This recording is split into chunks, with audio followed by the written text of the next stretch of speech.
गोष्टीचे नाव आहे कुकुच कू। गोष्ट लिहिली आहे अनुरुता त्रिभुवन। खूप खूप पूर्वी एका मड्यात काही प्राणी राहत होते। ते सगळे चांगले मित्र होते। कुत्रा शेतकऱ्याच्या घराची राखण करायचा, मांजर उंदरामागं धावायची, कुत्र्यांची पिल्लं आणि मांजरींची पिल्लं दिवसभर खेळायची, बदकूबाई आणि तिची पिल्लं पाण्यात पोहत असायची, ती हिरव्यागार गवतावर डुलत डुलत चालायची, गाय ताजं दूध द्यायची, शेतकऱ्यासाठी गाढव जड ओझी वाहायचं, अंड्यातून पिल्लं बाहेर आली की कोंबडीबाई त्यांच्यासाठी अन्न शोधायची। तसंच तिथं ठोंब्या होता। ठोंब्या एक आळशी कोंबडा होता। तो दिवसभर झोपायचा आणि मोठ्याने गोरायचा। ठोंब्या गोरायचा। मड्यावर सूर्याचं लख्ख ऊन पडलं होतं। एक दिवस सूर्याने ठोंब्याला पाहिलं।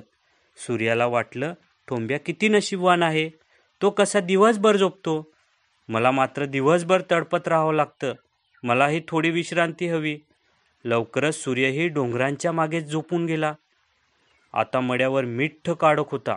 सगळे प्राणी फारच घाबरले। त्यांनी शेकोटी पेटवली आणि बोलू लागले, आपण सूर्याला उठवायलाच पाहिजे।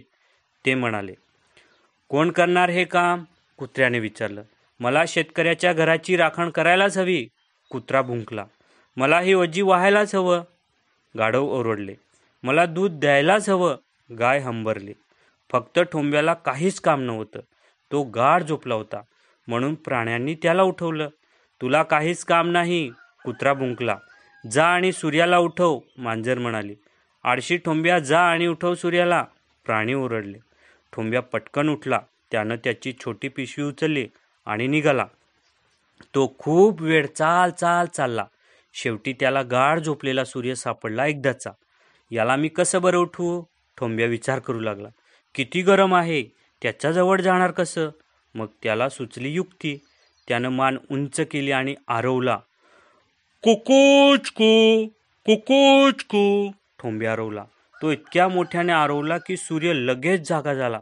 लवकरच तो आकाशात वर वर जाऊ लागला आणि त्या दिवसापासून पुढे ठोंब्या कोंबडा रोज सकाळी लवकर उठू लागला। कुकुच कू, कुकुच कू आरवू लागला। कुकुच कू। तुम्ही सुद्धा ऐकलं ना?